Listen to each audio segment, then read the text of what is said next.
দেশের পতাকা, স্বাধীনতা ও সার্বভৌমত্ব একমাত্র বিএনপির হাতেই সুরক্ষিত।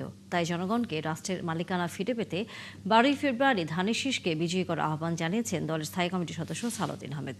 কক্সবাজারে নিজের আসনে নির্বাচনী জনসভায় তিনি বলেন, বিএনপির নীতি, আদর্শ, পরিকল্পনা থাকলেও অন্যদের নেই।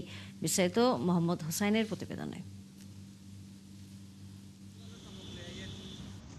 দুয়ারে ত্রয়োদশ জাতীয় সংসদ নির্বাচন, তাই প্রার্থীদের গণসংযোগ উন্মাদনা ছড়াচ্ছে শহর বন্দর গ্রামে। 12 ফেব্রুয়ারি ভোট উৎসবে সামিল হতে মুখিয়ে আছে সারা দেশের মানুষ। প্রার্থীরাও কাটাচ্ছেন ব্যস্ত সময়, যাচ্ছেন ভোটারদের কাছে, চাইছেন দোয়া ও সমর্থন। নির্বাচনী প্রচারণার পঞ্চম দিনে নিজ সংসদীয় আসনের চকরিয়ার বমুবিলছড়ি ও খোটাখালীতে ভোটারদের সঙ্গে ব্যস্ত সময় পার করেছেন বিএনপির স্থায়ী কমিটির সদস্য সালাউদ্দিন আহমেদ। অংশ নিয়েছেন দুটি জনসভায়।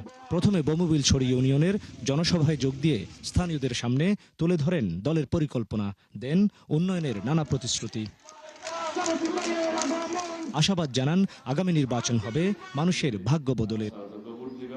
আগামী দিনের যে নির্বাচন, এই নির্বাচন হচ্ছে বাংলাদেশের বাক বদলে দেওয়ার নির্বাচন, আমাদের আপনাদের সবার ভাগ্য পরিবর্তনের নির্বাচন।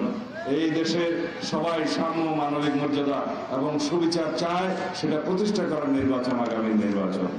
বিকেলে যোগ দেন খোটাখালী কিশলয় আদর্শ শিক্ষানিকেতন মাঠের জনসভায়।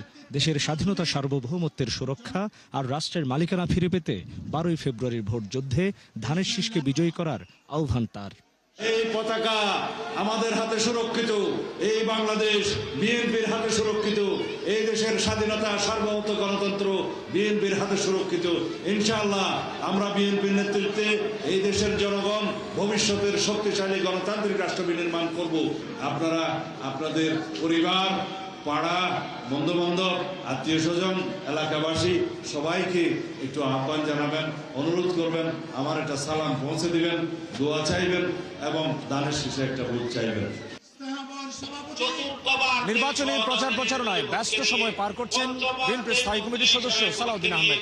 কক্সবাজার এক আসনে অতীত ভোটের অঙ্ক এবং অভিজ্ঞতায় তিনি অনেকটা এগিয়ে।